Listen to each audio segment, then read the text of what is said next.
રાજ્યમાં પહેલીવાર દેહ વ્યાપારથી ખરીદેલી 80 લાખની પ્રોપર્ટી જપ્ત.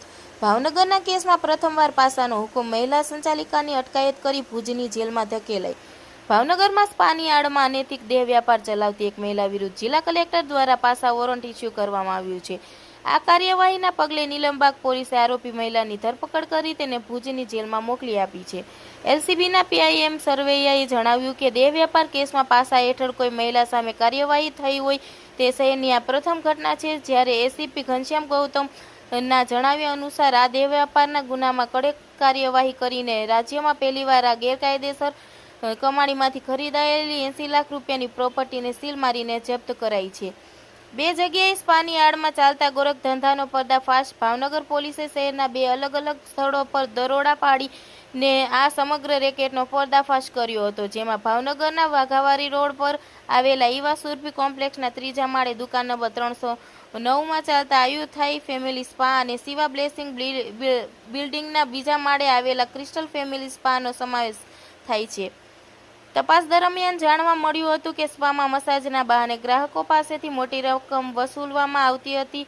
મહિલાઓને ત્યાં જ રાખીને તેમને ધમકીઓ આપીને તેમનું આર્થિક અને શારીરિક શોષણ કરવામાં આવતું હતું. આ તમામ ગેરકાયદેસર પ્રવૃત્તિઓ સ્પા સંચાલક મહિલા દ્વારા નિયંત્રિત કરવામાં આવતી હતી.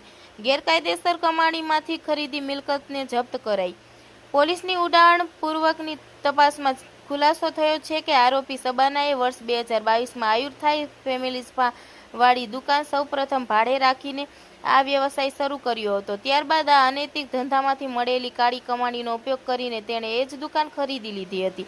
આશરે 80 લાખની બજાર કિંમત ધરાવતી આ મિલકત ગેરકાયદેસર આવકમાંથી ઊભી કરાઈ હોવાનું સાબિત થતાં પોલીસે નવા કાયદા મુજબ તેને ટાંચમાં લેવામાં આવી છે. સબાના વિરુદ્ધ વારંવાર ગુના દાખલ થયા હતા.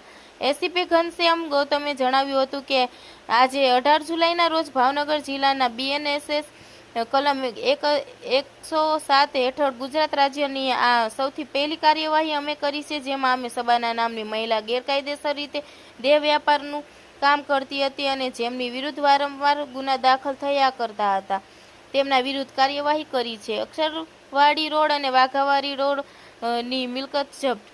વધુમાં એસીપીએ કહ્યું કે કુંભારવાડા અપનાનગરની વતની અને હાલ ring road Shriji party plot પાસે શિવધારા સોસાયટીમાં ભાડાના મકાનમાં રહેતી આરોપી સબાના થીમ સામે 2026માં નીલમબાગ પોલીસ મથકમાં બે અલગ અલગ ગુનાઓ નોંધવામાં આવ્યા છે. ફેબ્રુઆરી 2026ના રોજ તેમને વિરુદ્ધ બેક ટુ બેક ગુના દાખલ થયા હતા. ત્યારબાદ અમે કોર્ટમાં અરજી કરી અને તેમના ગુનાહિત ઇતિહાસને વાંચીને અને તેમના પ્રોસીડ્સ ઓફ ક્રાઇમને આઈડેન્ટિફાઈ કર્યા, જેમાં અમને જાણવા મળ્યું કે આ ગુનાના કૃત્યથી તેમણે અક્ષરવાડી રોડ અને વાઘાવાડી રોડ પર જે મિલકત એકઠી કરી છે તેને અમે આઈડેન્ટિફાઈ કરી.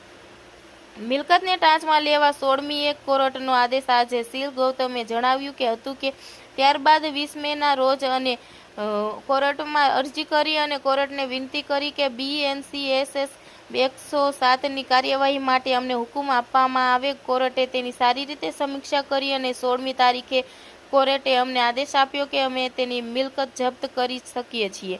આજે 18 તારીખે અમે બધી કાર્યવાહી કરી છે અને તેમની દુકાનને સીલ મારીને જપ્ત કરી છે, જેની અંદાજિત કિંમત આશરે 80 લાખ રૂપિયા છે. બે દુકાનોમાં તેનો ગેરકાયદેસર વેપાર ચાલતો હતો. બેંક એકાઉન્ટ્સ અને તમામ ડિટેલ્સની તપાસ કરી, જેમાં જાણવા મળ્યું હતું કે આ એક મિલકત છે જે તેને પોતે ખરીદી છે, તેને જ અમે અત્યારે જપ્ત કરી છે. ઘનશ્યામ ગૌતમ, એસીપી ભાવનગર. જિલ્લા મેજિસ્ટ્રેટ પાસાની દરખાસ્ત મંજૂર કરી.